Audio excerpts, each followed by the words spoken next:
Chaturbhuj Jagannath कण्ठशोभितकौस्तभ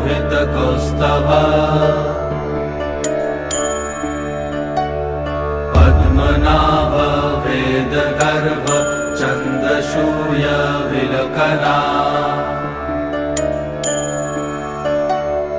Jagannath Loknath नीलाद्रीश परहरि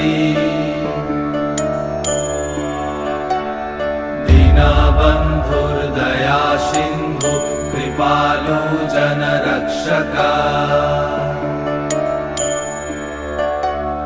कम्बुपाणि Chakrapani Padmanabha Narottam